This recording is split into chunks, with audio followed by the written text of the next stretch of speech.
दोस्तों नमस्कार, मैं अंशुल कुमार और आप देख रहे हैं यूपी का किसान चैनल।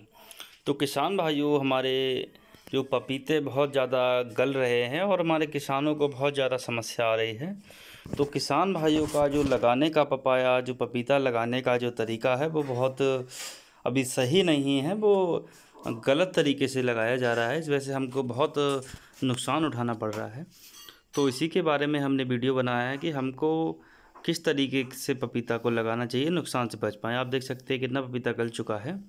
तो आइए शुरू करते हैं। तो किसान भाइयों, आप देख सकते हैं कि अगर हम पपाया लगाते हैं तो पपाया लगाने के लिए, पपीता लगाने के लिए हमको किस प्रकार की बेड़ बनानी होती है, क्योंकि किसान भाइयों को बहुत बड़ी समस्या आ रही है। पूरे भारत की किसान भाइयों की बहुत बड़ी समस्या है कि अभी यही क्लियर नहीं हो पा रहा है कि हमको बेड़ किस तरीके से बनानी है, क्योंकि किसान भाई गलत तरीके से लगा देते हैं पपाया को और हमारे पपाया गल जाते हैं, सड़ जाते हैं और बहुत बड़ा नुकसान किसान भाइयों को उठाना पड़ रहा है।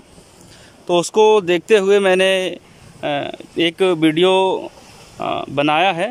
इसको मैं आपको डेमो करके दिखाऊंगा कि प्लांट को किस तरीके से लगाया जाता है।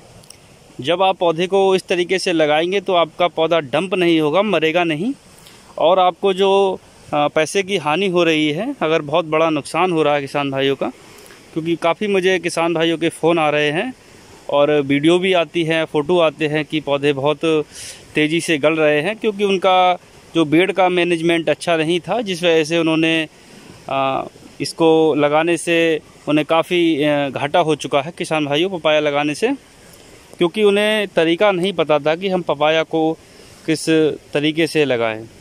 तो किसान भाइयों, एक बात आपको ज़रूर बता दें कि जो किसान भाई हमारे पपाया लगाते हैं, अगर वो ज़मीन में डायरेक्ट गड्ढा करके लगाते हैं तो वो अच्छा तरीका नहीं है। तो वो अच्छा तरीका क्यों नहीं है उसकी भी बात करते हैं आपसे, क्योंकि जब हम ज़मीन में पौधे को लगाते हैं और पपीता का पौधा हमारा बड़ा सेंसिटिव होता है, तो पौधे को अगर हम गड्ढा करके लगाते हैं तो फिर हम जब पानी देते हैं तो पानी देंगे तो ज़मीन के अंदर हमारा नमी काफ़ी समय तक बना रहता है। और पपीता के लिए हमें ज़्यादा समय तक नमी देने की ज़रूरत नहीं होती है। अगर ज़्यादा नमी है, ज़्यादा पानी अगर पपीता में की जड़ में पहुंचता है तो हमारा पौधा बहुत तेज़ी से गल जाता है। तो इस वजह से, गलने की वजह से हम पपीते को गड्ढा करके ज़मीन में नहीं लगाते हैं। पेड़ पे लगाने का एक जो कारण है और जो सही है तरीका है, उसको आपको दिखा रहे हैं किसान भाइयों। तो डेमो के लिए हमने, और आपको बता दें कि जो बेड़ है, इसकी बेड़ की जो चौड़ाई है, ऊपर की जो चौड़ाई है, ये चौड़ाई हमने 1.5 फीट ले रखी है। और इसकी जो ये हाइट है, ये जो आप देख रहे हैं, ये जो हाइट है, ये भी पूरी हमारी 1 से 1.25 फीट है। तो अगर आपको इस तरीके से ऊपर से हमको हमारी 1.5 फीट से मेड़ को चौड़ा कर देना है, और साइड से मेड़े आप देख सकते हैं पूरी तरीके से ये कंप्लीट है। इन मेड़ों को फावड़े की सहायता से इनको कूटा गया है और इनको मतलब एक तार कर दिया गया है, इससे मिट्टी आपकी नीचे ढीली ना हो, नीचे मिट्टी ना खिसके।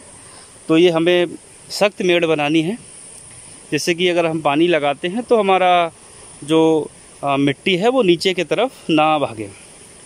तो किसान भाइयों, इसका लगाने का बेड़ पे एक कारण ये है कि जब हम बेड़ पे पपाया को लगाते हैं, किसान भाइयों आपको मैं डेमो के लिए, एक पपाया का एक पत्ता है मेरे पास, अभी प्लांट नहीं है तो मैं इसको ही मानता हूँ।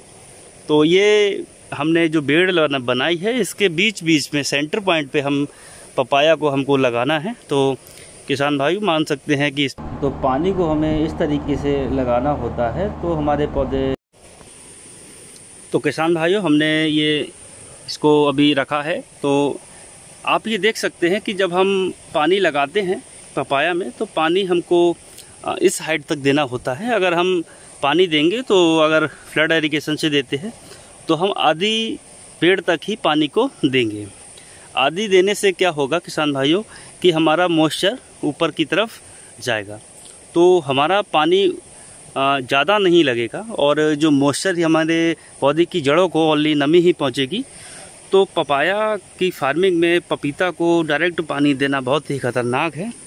तो इसको मॉइस्चर ही देना होता है। नमी से ये पौधा पूरी तरीके से तैयार हो जाता है, नमी ही इसको पर्याप्त होती है। तो डायरेक्ट पानी ना पहुँचे, इस वजह से इस चीज़ को लगाया जाता है। अगर हम पानी को लगाते हैं तो बेड़ में जब लगाते हैं पपाया को, तो जब हम पानी लगाने के बाद 2 दिन के अंदर 2 दिन के बाद आप देखेंगे कि जो बेड़ है, बेड़ में हमारी नमी ख़त्म होना स्टार्ट हो जाती है। लेकिन अगर हम ज़मीन में पपीते को लगाते हैं और जब अगर हमने पानी लगा दिया, तो पानी लगाने के बाद हमारी नमी करीब 10 से 12 दिन तक बहुत बनी रहती है, 15 दिन भी रहती है। तो जिससे ज़्यादा नमी होने के कारण हमारे पपीता के प्लांट ख़त्म हो जाते हैं, ख़राब हो जाते हैं। तो इस तरीके से आप बेड़ को बनाएं, मजबूत तरीके से ठोक के बनाएं। और ऊपर का जो हमारा बेड़ है, इसकी 1.5 फीट चौड़ाई है और ऊंचाई इसकी 1.25 फीट की है। तो ये तरीका है किसान भाई। इसके जब सेंटर पॉइंट पे आप पपीता को रखते हैं, प्लांट को रखेंगे, तो आपके थोड़ा जो 1.5 फीट है, 1.5 फीट के अगर बीच में सेंटर में रखेंगे तो इसमें थोड़ा थोड़ा इधर उधर गैप रहता है। तो जब हमारा पानी लगेगा तो पानी इस यहाँ तक अगर पहुँचता है तो उसकी पपीता की जो रूट्स होती हैं वो यहाँ तक ही पहुँच पाती हैं। तो वो पानी को एब्जॉर्ब कर लेती हैं और हमारा पानी संतुलित रहता है और हमारे पौधे ख़राब नहीं होते हैं। अगर हम पानी ज़्यादा भर देते हैं और पौधे के पास तक अगर पानी पहुंच जाता है तो हमारे पौधे ख़राब हो जाएंगे, इसको कोई बचा नहीं सकता। तो यही प्रॉब्लम है हमारे किसान भाइयों की। जितनी भी अगर हम पपाया में फार्मिंग करें तो आप बेड़ पे लगाएं और इसका कोई लगाने का विशेष तरीका फॉलो करें तो आप बहुत अच्छे से आप पपाया फार्मिंग कर सकते हैं किसान भाइयों। तो अगर आपको हमारी दी हुई जानकारी अच्छी लगी किसान भाइयों, तो हमारे चैनल को सब्सक्राइब करें और वीडियो को लाइक करें। धन्यवाद।